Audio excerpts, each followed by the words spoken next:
জুলাইয়ের সেই বিদ্রোহ ছিল শুধু প্রতিবাদের গল্প নয়, ছিল অধিকার, সাহস আর আত্মত্যাগের এক ঐতিহাসিক অধ্যায়।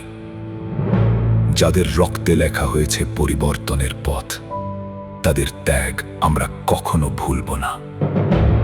জুলাইয়ের স্মৃতি আমাদের মনে করিয়ে দেয়, জনতার শক্তি জেগে উঠলে অন্যায় টিকে থাকতে পারে না।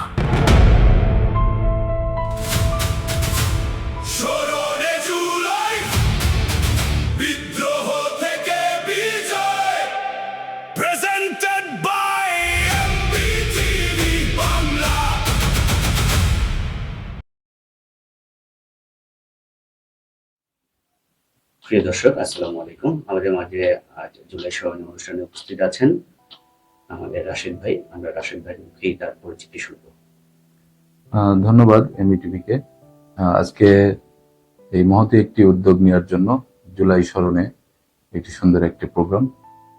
আমি শেখ রাশিদুল ইসলাম এসকে রাশেদ, গণ অধিকার পরিষদের কেন্দ্রীয় বিদ্যুৎ জ্বালানি অর্থনীতি বিষয়ক সহ সম্পাদক এবং খুলনা মহানগরের সাধারণ সম্পাদক হিসেবে আছি, এবং পাশাপাশি একজন আহত জুলাই যোদ্ধা। ধন্যবাদ রাশেদ ভাই। আমরা জানি সেই জুলাইয়ের উত্তাল দিনগুলোতে আপনারা যেভাবে পরিশ্রম করেছেন, বিশেষ করে আপনার গণ অধিকার পরিষদ আমরা দেখেছি, মানে সেই সময়গুলোতে খুব ভুক্তভোগী আপনাদের নুরুল হক নূর সাহেবের যে অবদানটা আমরা দেখেছি সেই সময়গুলোতে। সেই 18 সাল থেকে আপনারা খুব অ্যাক্টিভ ছিলেন স্বৈরাচার বিরোধী সেই আন্দোলনে। তো 18 থেকে 24 এই মুহূর্তে আপনাদের স্মৃতি কথাটা একটু শুনতে চাই। ধন্যবাদ। আসলে 18 ফ্যাসিস্টের আমলে ঘটে যাওয়া একটি মানে চাকরি প্রত্যাশী কেন্দ্রিক একটা বিষয় ছিল কোটা প্রথা নিয়ে। তো মেধাবীরা মেধা বিলিয়ে দিচ্ছে কিন্তু চাকরি পাচ্ছে না। পাশাপাশি যারা আসলে কোটা নিয়ে ঢুকতেছে সেটা প্রায় 40% থেকে 60% পর্যন্ত কোটা চলে যাচ্ছে। মেধাবীদের জন্য থাকছে, জেনারেলদের জন্য থাকছে অনলি 40%। তো এইটার পরিপ্রেক্ষিতেই ঢাকা ইউনিভার্সিটির বেশ কিছু মেধাবী ছেলে, তাদের এই উদ্যোগে তখন এই আন্দোলনটা শুরু হয়, যেটার পরিপ্রেক্ষিতে বর্তমান পর্যন্ত 18 থেকে 24 যেটা বললেন, তারাই দেখতেন কিন্তু পর্যায়ক্রমে তারাই আজকে বা কিছুদিন আগে ইন্টারিম গভর্নমেন্টের সময় তারাই ক্ষমতায় ছিল, এবং এর আগেও যারা ডাকসুর মতন একটা ইলেকশন দীর্ঘ 25 বছর পরে সেটাও অংশগ্রহণ করছে সেই আন্দোলনের পরেই কিন্তু। হ্যাঁ, তো সেটাতে একটা বড় ধরনের একটা প্রভাব ফেলে আমাদের যুব সমাজের প্রতি, সেখানে রাজনীতির প্রতি, এবং সব থেকে বড় কথা হচ্ছে ডিক্টেটরশিপ যে স্বৈরাচার হাসিনা, তার একটা কাঁপন ধরায় দিয়েছিল দীর্ঘ একটি স্বৈরাচার শাসনের ভিতরে। তো সেইখান থেকে মূলত একটা স্পিড কাজ করতে করতে কিন্তু 24-এ এসে ঠেকছে, এবং সেই 24-এরটাই মূলত একটা জনবিস্ফোরণ আকারে ছাত্র জনতা, আপামর যারা ভুক্তভোগী সকলে মিলে একটি আন্দোলন সৃষ্টি হয়েছে। রাশেদ ভাই, সেই উত্তাল দিনগুলোতে আপনাদের কি চিন্তা হয়েছিল যে এমন একটি সরকারের পতন আপনারা ঘটাতে পারবেন? আসলে এটা ওইভাবে আসলে আমরা চিন্তা করি নাই, বা ওইভাবে চিন্তা করেও আমরা কখনো আন্দোলন সংগ্রাম করি নাই। আমরা আন্দোলন বহুত করছি, বহুত সংগ্রাম করছি। আমি নিজেও অনেকবার মার খেয়েছি। হ্যাঁ, আমাদের অনেক কেস হয়েছে, ধরে নিয়ে গেছে পুলিশে, জেল কাটতে হয়েছে। তো আমরা দীর্ঘ 18 সাল থেকেই সংগ্রাম করতেছি।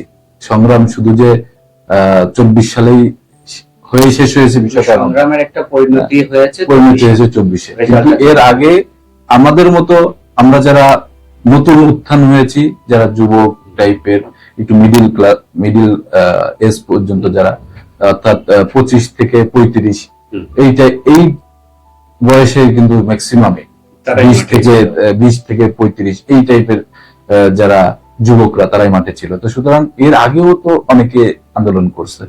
হ্যাঁ, আরো অনেক রাজনৈতিক দল, বড় বড় রাজনৈতিক দল, বিএনপি জামাত, তারাও আন্দোলন করছে, কিন্তু তারা ফেইলার হয়েছে। কিন্তু একটা টাইমে 18-র পরের থেকে কিন্তু এই আন্দোলনগুলো আমরা তখন আরেকটু করছি। অর্থাৎ আমরা কোনো রাজনৈতিক দলে ছিলাম না, যদি আমরা রাজনৈতিক ফ্যামিলির ব্যাকগ্রাউন্ডে, কিন্তু আমরা রাজনীতি দলে ছিলাম না, কিন্তু আমরা চেয়েছি যে একটি সুন্দর সমাজ যেন বিনির্মাণ হয়, এদেশে যেন এক পেশে বা এক শাসন কেন্দ্রিক কোনো কিছু না থাকে, সকলে যেন সুন্দরভাবে এই করতে পারে। তো সেই কেন্দ্রিক আমাদের আন্দোলন অনেকগুলো হয়েছে 18 পরের থেকে। 18তে আপনার কোটা সংস্কার, এরপরে আপনার রোডসের যে আন্দোলনটা, হ্যাঁ, নিরাপদ নিরাপদ সড়কের আন্দোলন, ভ্যাট হ্যাঁ, ট্যাক্সের একটা ভ্যাট আন্দোলন। ট্যাক্সের একটা আন্দোলন ছিল। এর পরবর্তীতে আরো ছোট ছোট অনেক আন্দোলন, মেজর সিনহা হত্যা, এরপরে প্রবাসীদের আটকায় রাখে, নির্যাতন করার, সেই সব তার মানে বিরুদ্ধে আমরা এটা তো বুঝতে পারি যে এরকম প্রতিনিয়ত আমরা আন্দোলন করে গেছি। হ্যাঁ, প্রতিটা আন্দোলনের সম্মিলিত একটা রেজাল্ট 24। হ্যাঁ, এটা অবশ্যই। তার মানে শুধু যে 24-এ হুট করে হয়েছে বিষয়টা এমন না, এটা ধীরে ধীরে ধীরে ধীরে হয়েছে। জুলাই বাংলাদেশ ইতিহাসের এক অবিস্মরণীয় অধ্যায় হয়ে থাকবে আগামীতে। 36 দিনের একটা প্যাকেজ আন্দোলন ছিল আসলে বলতে গেলে। তো সেই ক্ষেত্রে আপনি আহত হয়েছিলেন, আহত হওয়ার দিনটা কবে ছিল এবং কিভাবে আহত হয়েছিলেন? ধন্যবাদ। আমি প্রথমেই আপনার দ্বিমত পোষণ করছি, 36 দিনের প্যাকেজ বলে কোনো কথা নেই।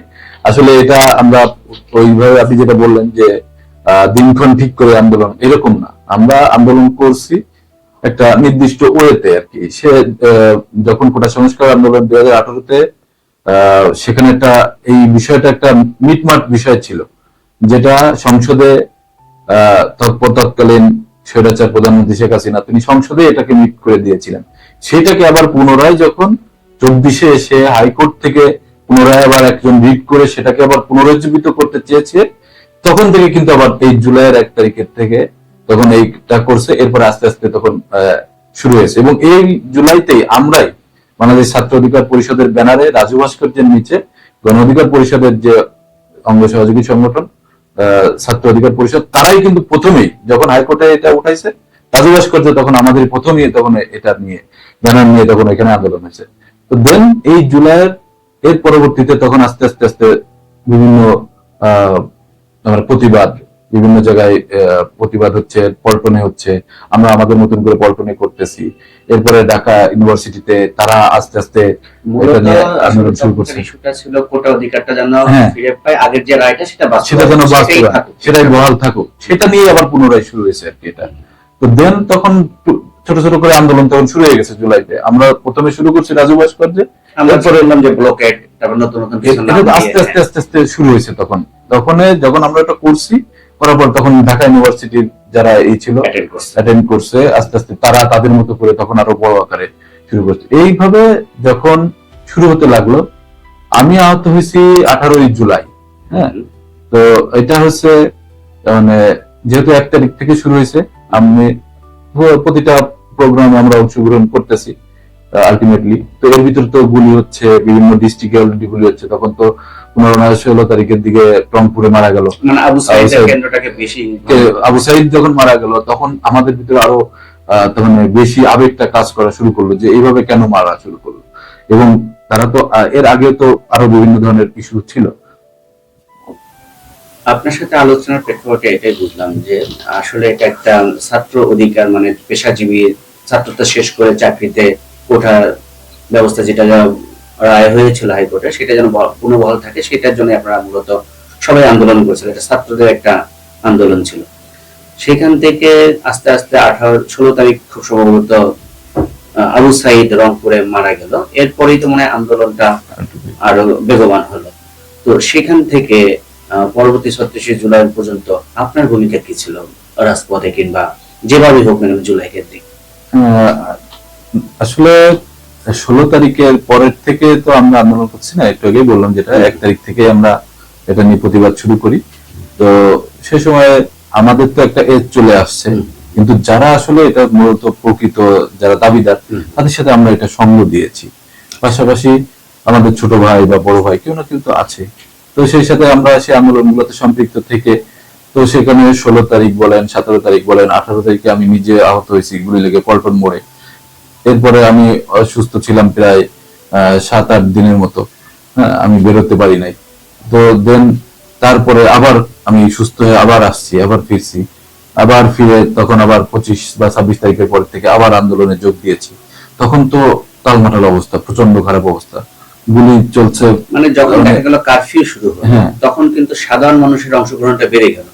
হ্যাঁ। মানে তখন ছাত্রদের ভিতরে সীমাবদ্ধ না থেকে আমি দেখলাম যে ফ্যামিলি কেন্দ্রিক আন্দোলনটা হ্যাঁ, তখন তো বেরোবে অলরেডি, তো লোক মারা যাচ্ছে প্রতিদিন। 16 তারিখে মারা গেল, 17 তারিখে মারা যাচ্ছে, 18 তারিখে প্রচন্ড আকারে মারা যাওয়া শুরু করলো, 18, 19 এই 2-3 দিন অনেক মারা গেল লোক, আমাদের সামনেই পাশেই গুলি লেগে মারা যাচ্ছে। মানে একজনের মাথায় এমন ভাবে গুলি লাগলো যে আমার পাশেই লুটায় পড়ছে। হ্যাঁ, আমার অনেক ভিডিও আছে, তো আমি নিজে তাদেরকে শহীদ মিনার থেকে হাসপাতালে নিয়ে গেছি বা অনেককে অনেক দূর থেকে নিয়ে আসছি। তো এরকম একটা পরিস্থিতি যা দেখার মতো না, সহ্য করার মতো না। এভাবে কন্টিনিউ চলতে থাকলো আর কি। জুলাই বাংলাদেশ ইতিহাসের এক অবিস্মরণীয় অধ্যায় হয়ে থাকবে আগামীতে। 36 দিনের একটা প্যাকেজ আন্দোলন ছিল আসলে বলতে গেলে। তো সেই ক্ষেত্রে আপনি আহত হয়েছিলেন, আহতের দিনটা কবে ছিল এবং কিভাবে আহত হয়েছিলেন? ধন্যবাদ। আমি প্রথমে আপনার দ্বিমত পোষণ করছি, 36 দিনের প্যাকেজ বললে কোনো কথা নেই।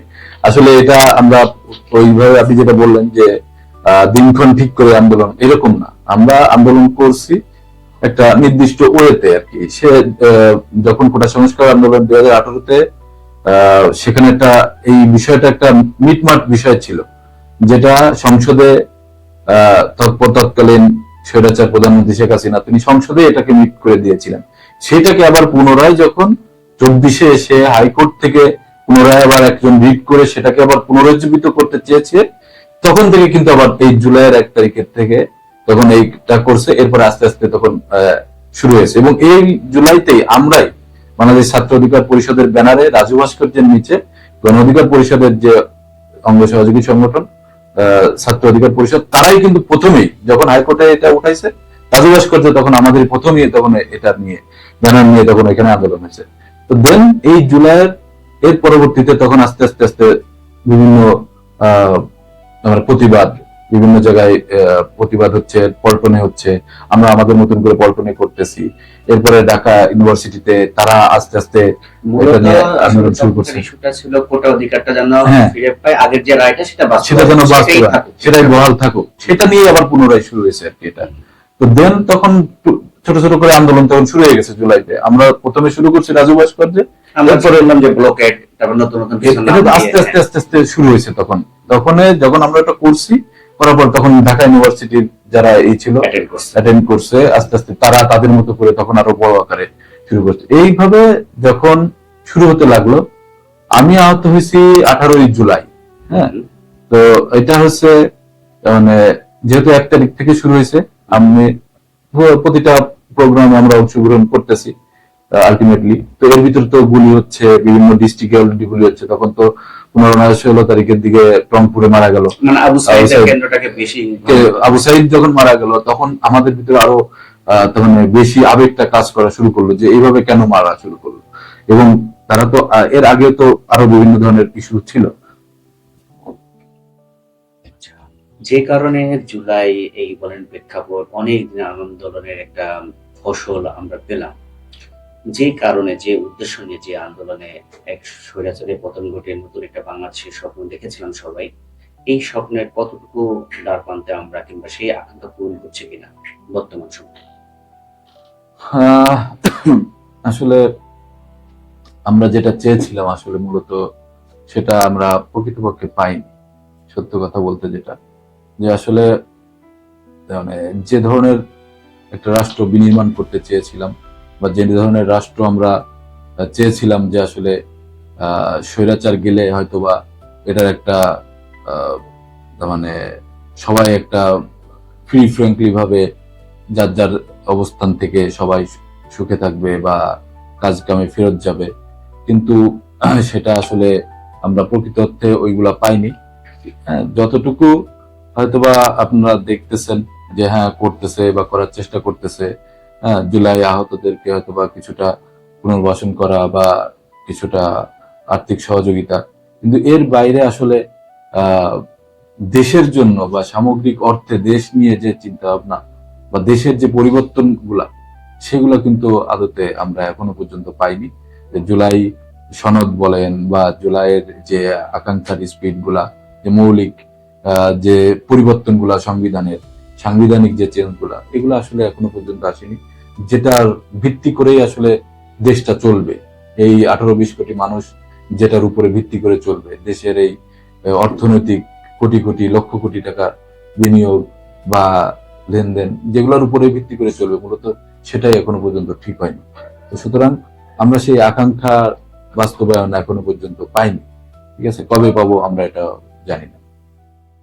রাশিদ ভাই, বর্তমানে তো আপনাদের গণ অধিকার পরিষদ সরকারের একটি অংশ, তো সেখান থেকে আপনারা কি আপনাদের যে একটা দাবি দেওয়া ছিল দেশের পরিবর্তন করার, নতুন একটা বাংলাদেশ নির্মাণ করার, কোটা ব্যবস্থা সংশোধন করার, আরো বিভিন্ন দাবি আমরা দেখতাম যে শরৎকণ্ঠে নুরুল হক নূর মাননীয় প্রতিমন্ত্রী বর্তমানে তিনি করতেন, এখনো কি সেভাবে আপনারা করতে পারছেন, নাকি সরকারের যা বলছে তাই সেটাই আজ্ঞাবহ আপনারা পালন করছেন? আসলে দেখেন, মানে এখানে মানে রাজনীতিতে একটা বিষয় আছে, সেটা হচ্ছে যে ডিভাইডেড এন্ড রুলস, অর্থাৎ এটা সবসময় থাকে, রাজনীতি হোক বা বিভিন্ন প্রেক্ষাপটে তৈরি হয় এই বিষয়গুলা। তো এটা আহ, আমাদের যে একটা ইয়ং রাইজিং দল গণ অধিকার পরিষদ, এবং সেটা কিন্তু ভেঙে দেখেন আপনার বেশ কয়েকটা দল হয়েছে। হ্যাঁ, যেমন এনসিপি হয়েছে আমাদের গণ অধিকার পরিষদ থেকেই, এরপরে আম জনতার দল হয়েছে, এরপরে আম জনগণ দল হয়েছে, ঠিক আছে, এরপরে আরো কয়েকটা দল হয়েছে।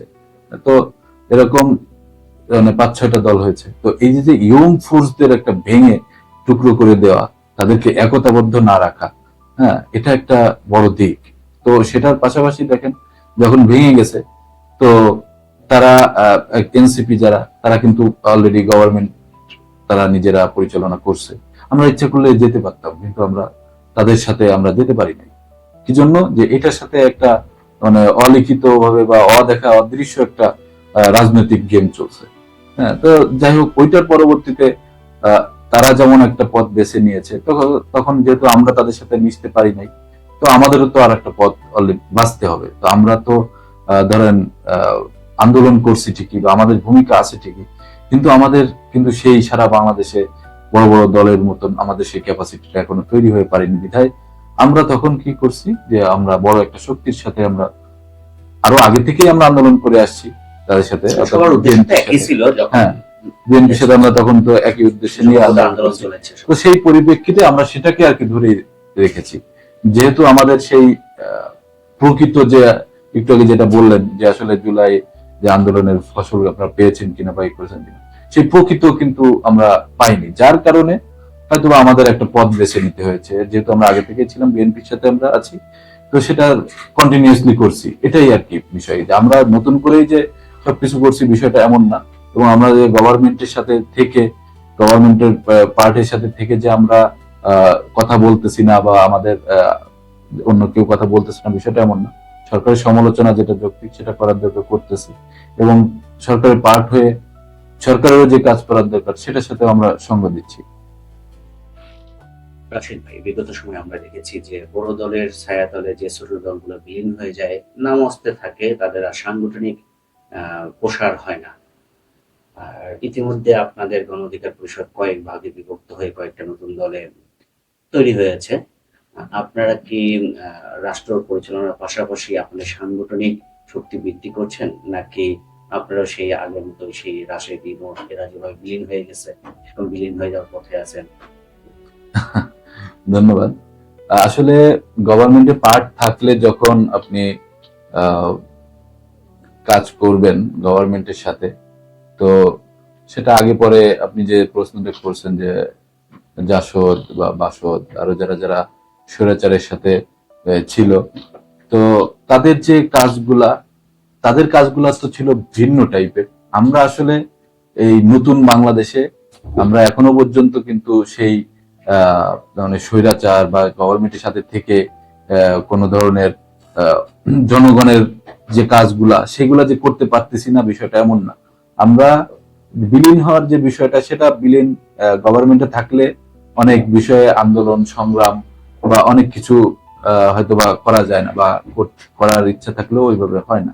তারপরেও আমাদের অনেক এই বেশ কিছু প্রোগ্রাম আমরা করেছি, যেমন এন্টি ইন্ডিয়ান যে বিষয়টা, হ্যাঁ, আমাদের সীমান্তে মানুষ হত্যা করছে, এরপরে এই স্বৈরাচারের পতিত স্বৈরাচারের যারা আছে তারা বিভিন্ন জায়গায় মিছিল করা বা ভাঙচুর করা বা বিভিন্নভাবে সমস্যা তৈরি করা সেগুলা করতেছে।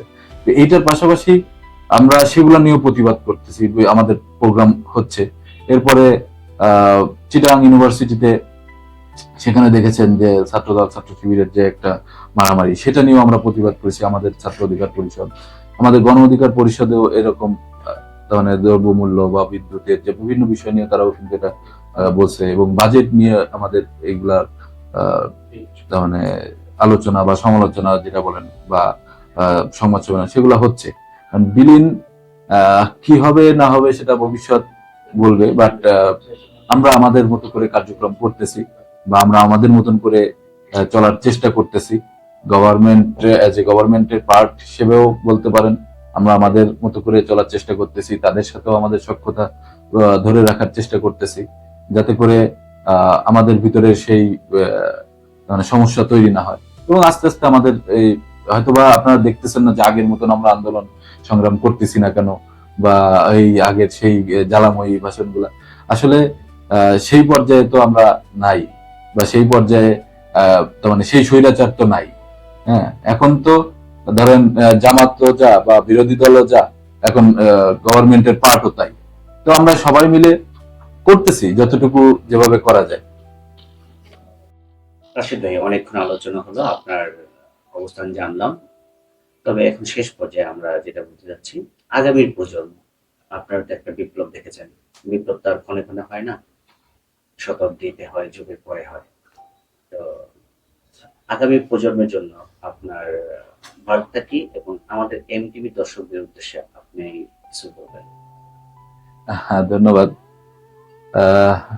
আগামী প্রজন্ম বলতে আসলে প্রজন্ম থেকে প্রজন্ম আসবে যাবে, আমরা একটা এজ পার করতেছি, হয়তোবা কি হবে সামনে জানি না। তারপরেও সকলের উদ্দেশ্যে বা প্রজন্মদের উদ্দেশ্যে এটাই যে আসলে আমরা প্রথমত পারিবারিক একটা নৈতিক শিক্ষা এবং পাশাপাশি ধর্মীয় মূল্যবোধের জায়গাটা এটা ঠিক রাখতে হবে। সে যে ধর্মেরই হোক, সে মুসলমান হোক, হিন্দু হোক, বৌদ্ধ হোক, খ্রিস্টান হোক, কোনো ধর্মেই সহিংসতা, মিথ্যা, অনাচার এইসব নাই।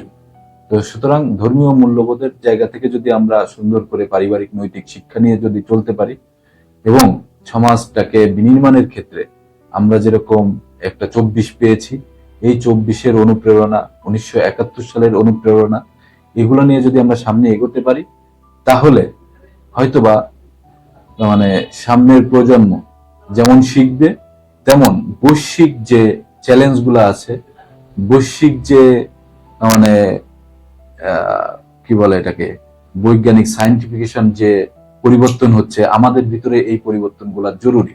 সেটা ব্যক্তি উদ্যোগে হোক, যতটুকু যে যেখানে যে অবস্থায় হোক, সেটা বৈশ্বিক এই তাল মিলিয়ে চলতে হবে, যাতে করে আমরা মানে চীন বলেন, রাশিয়া বলেন, আমেরিকা বলেন, বা আরো অন্যান্য দেশ, সিঙ্গাপুর, মালয়েশিয়া, তাদের মতো করে যেন আমরা আমাদের নতুন প্রজন্ম গুলা এবং দেশপ্রেমের জায়গা থেকে যেন এই কাজগুলো করে যেতে পারি, বা তাদের প্রতি এই বার্তা থাকবে যে তারা যেন এগুলা করতে পারে। তাহলে করলে আমাদের দেশটা উন্নত হবে এবং পাশাপাশি সে নিজেও তার নিজস্ব উন্নতি সাধন করতে পারবে। আর এমবিটিভি সুন্দর একটা প্রোগ্রাম করেছে এবং করে যাচ্ছে। ধন্যবাদ জানাই এমবিটিভির দর্শকদের যে আসলে ওনারা প্রতিনিয়ত এরকম সুন্দর সুন্দর প্রোগ্রাম করতেছে। আমরাও তাদের সাথে আছি এবং সর্বাঙ্গীন মঙ্গল কামনা করি, পাশাপাশি তারা যেন আরো ডেভেলপ করতে পারেন, সেই সাথে আমরাও থাকবো ইনশাল্লাহ। আর এর বেশি কিছু আর বিটিভির জন্য বলা নাই, তো আমরা থাকবো তাদের সাথে, এই আর কি। ধন্যবাদ। ধন্যবাদ রাশিদ ভাই, আমাদের সাথে আপনার মূল্যবান সময় দেওয়ার জন্য। আশা করি আপনি আরেকবার আমাদের মাঝে আসবেন। আর দর্শক, আপনাদেরকে জানাই শুভেচ্ছা এত কষ্ট করে এটা দেখার জন্য। অবশ্যই যদি আমাদের এই ধরনের অনুষ্ঠানগুলো আপনাদের ভালো লাগে, আমাদেরকে উৎসাহ প্রদান করার জন্য লাইক করবেন, শেয়ার করবেন, সাবস্ক্রিপশন করবেন, এই প্রত্যাশা রেখে আজ এই পর্যন্ত। আল্লাহ হাফেজ।